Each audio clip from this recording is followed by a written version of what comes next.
អាប់ឈ្មោះវប្បធម៌កងវងអើយជាតិកាំងយោវប្បធម៌ជាតិរស់អើយជាតិសុខសាន្ត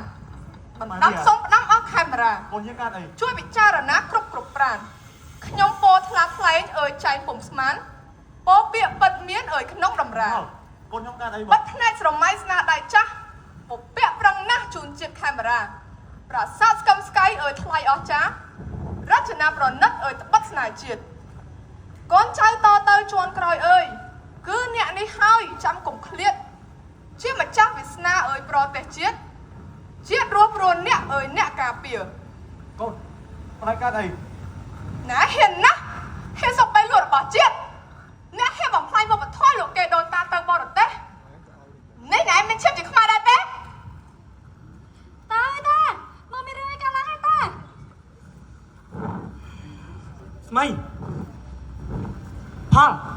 មង្គលមានរឿងអីកើតឡើងហ្នឹងបានទៅជាអញ្ចឹងពុកនិយាយអញ្ចឹងចង់បានអីថាម៉េចពុក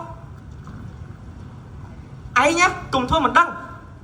អាផលវាដឹងរឿងច្បាស់ណាស់តែវាមិនព្រមប្រាប់អញបងវាយធ្វើអីវាយប្រាប់ពុកទៅកូនយើងកើតអីនេះស្មីត្រូវបលឹងដូនតាចុះហើយណាមង្គលឯងនាំរឿងដាក់ខ្លួនឯងហើយណាផលឯងប្រាប់ពុកមើលអាមង្គលវាធ្វើអីណាបានត្រូវបលឹងដូនតាខឹងចូលចៅអញអញ្ចឹងអូនេះគឺមង្គលវាចង់លក់វត្ថុបុរាណទៅឲ្យពួកបរទេសណាពុកមង្គលនេះឯងនាំរឿងដាក់ខ្លួនហើយណាទេពុកឲ្យកូននំតោពុកកូនឈប់ហើយពុកជួយកូនមករឿងនេះវាគឺលើឯងហើយណាមង្គល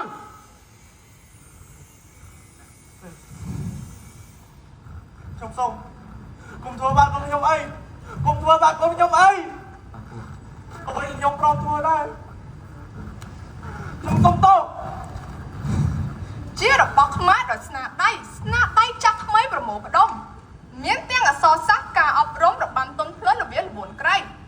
ពពាក់នាំមកប្រពៃណីបង្កើតតម្លៃថ្លៃពូជពងអន់អប់សន្តាននាំលេចលងរក្សាឲ្យគង់ដល់ចិត្តចង់សោះបញ្ជាក់ច្បាស់ភាពផូរផង់យើងត្រូវខិតខំថែរក្សាខ្មែរមានវប្បធម៌ដ៏បវរល្បីល្បាញគ្នាខ្ទពេញលោកកាកិត្តិស័ព្ទរន្ទឺឬសពសាក៏ល្បិតកាមេរ៉ាសាសប្របីបដុំផ្ដួបរួមជាតិតែមួយត្រូវខំលើកស្ទួយជួយលោកលៃរួមគ្នាជួយជាតិគ្មានពួតដៃរឿងនេះចាស់ឲ្យតម្លៃគ្នាទៅមកខ្លួនណាមង្គលតម្លៃវប្បធម៌ល្អរន្ទឺកិត្តិស័ព្ទលាន់លឺសកលលោកគ្រប់ជាតិគ្រប់សាសច្បាស់រាប់រកទៅវិញទៅមករកសាមគ្គីខ្មែរមានវប្បធម៌ដ៏ផូរផង់ត្រចះត្រចង់គ្រប់ទិសទីជាតិខ្មែរតែមួយជួយសំភារត្រង់សាមគ្គីស្ទួយវប្បធម៌ជួយមង្គលជួយជួយបងខ្ញុំមិនទេ